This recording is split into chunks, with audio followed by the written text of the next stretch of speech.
And you'll probably see this now, a lot of the teams in terms of the supplements that were made with supplement needs were actually made for me. So if I'm making something, I'm going to formulate it so it protects my health. Yeah. And I'm not going to cut any corners on my health. So I'm not going to cut any corners towards the consumer's health.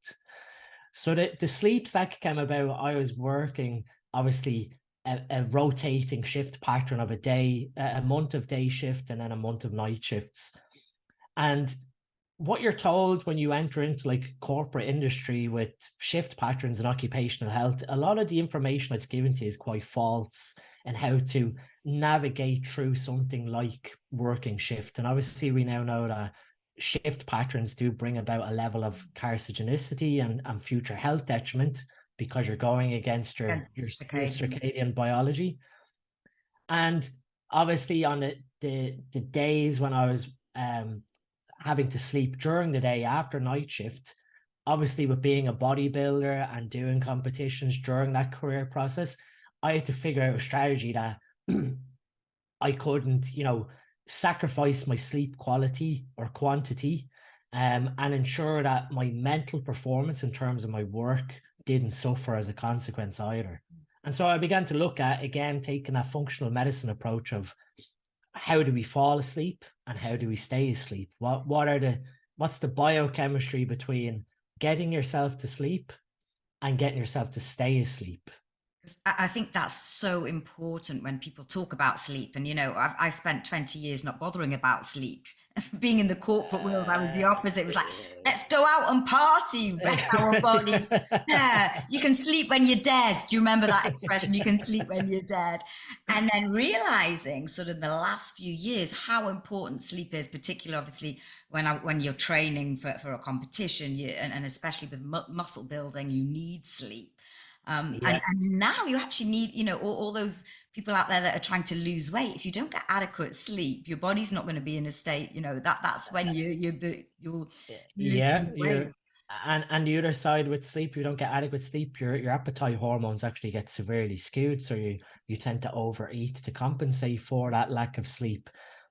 So with like the sleep stack, this was sort of my own personal formula that I was using as a chemical engineer. And when Lee started the supplement needs line, I basically said to him, listen, I've got this sort of 6-ingredient natural supplement stack that I take for my sleep when I'm working both day shifts and night shifts. It's very straightforward. It's 2 vitamins, 2 minerals, and 2 amino acids.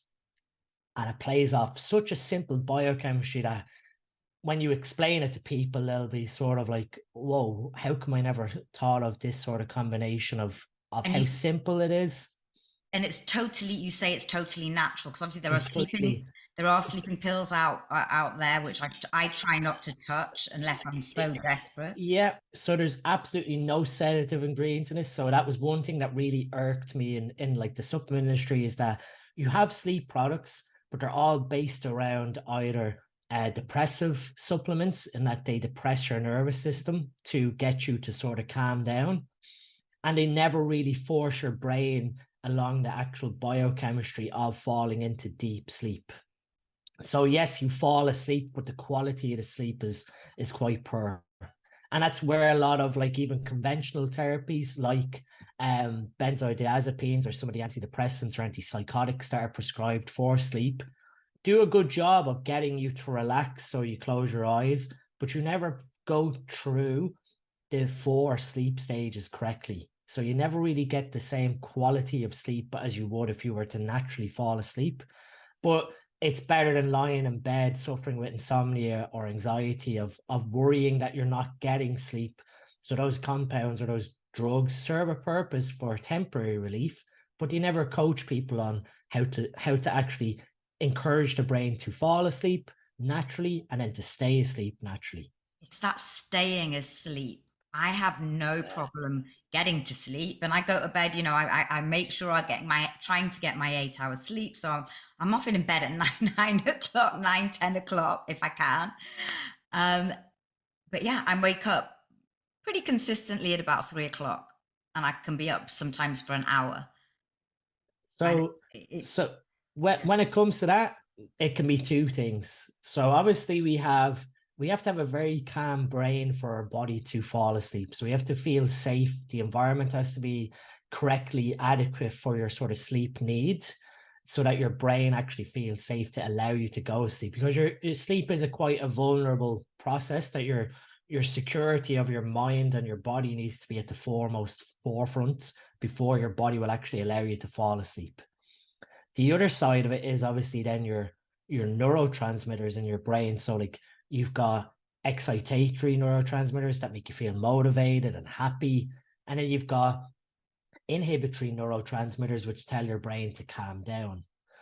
And so in order for you to fall asleep, you have to have this really calm brain environment where you've got low dopamine, you're not stimulated. So that comes down to, why you shouldn't be on your phone, or why you should be sort of avoiding blue light, which can stimulate our brains.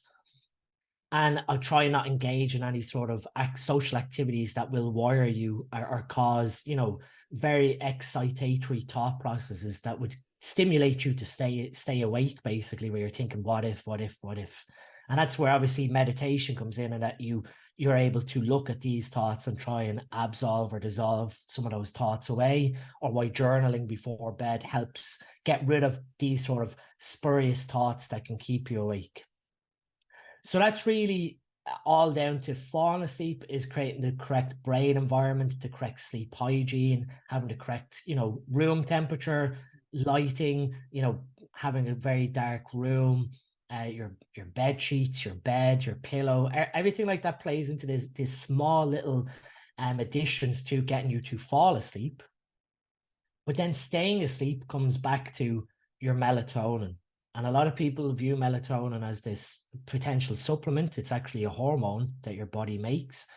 And so your melatonin helps you to fall asleep at night also. So obviously, as it gets darker, our brain with the circadian rhythm secretes melatonin in order to get the brain to sort of signal to reflective genes in our body that it is nighttime and to get ready for sleep. But it also sustains our sleep, and that tells our body it's still nighttime outside to continue sleeping. Most people think that melatonin comes from your sunlight exposure. So when you go out and you're exposing sunlight into your eyes, your pineal gland within your brain is making melatonin from sunlight. But that melatonin that you're making from sunlight exposure is just enough in order for your body to basically know that it's nighttime and to fall asleep. It doesn't sustain you through sleep. What does that is your serotonin, your sort of feel-good neurotransmitter, gets converted to melatonin during sleep. So in order for you to stay asleep, you have to have high levels of serotonin in your brain to fall asleep. So it's calming to your brain. But then that high amount of serotonin gets converted to melatonin while you're sleeping. And that's why, when you take in a very carbohydrate rich meal, and where you have a lot of tryptophan present, which is raising your serotonin, that you feel sleepy. And that's why a lot of time people have really good restful sleep after having heavier meals later in the evening, because of they've increased their serotonin, and now their brain has enough to keep doing that conversion process over to melatonin to stay asleep. So actually eating, and funnily enough, going back to one of those fallacies, don't eat carbs after 6, which obviously is a fallacy, can actually be good for you to have the right carbs after to help you with your sleep. Most definitely, it's one of the simplest things that you can do to try and raise tryptophan in your brain. And that's sort of why then the sort of old wives' tales of avoiding very processed dairy or anything sort of that matter close to bedtime is because you have tryptamine and tyrosine in your sort of dairy, which leads to dopamine in your brain. So that can, have you a little more stimulated, or it can lead to, obviously, in certain people, it can lead to nightmares because of that excitatory thing when they have dairy close to bed. So I'm just having aha moments, because although I said I didn't sleep much last night, I had a lot of nightmares. But I'd had a lot of goat's cheese before going to bed. Literally, I think I ate the entire thing.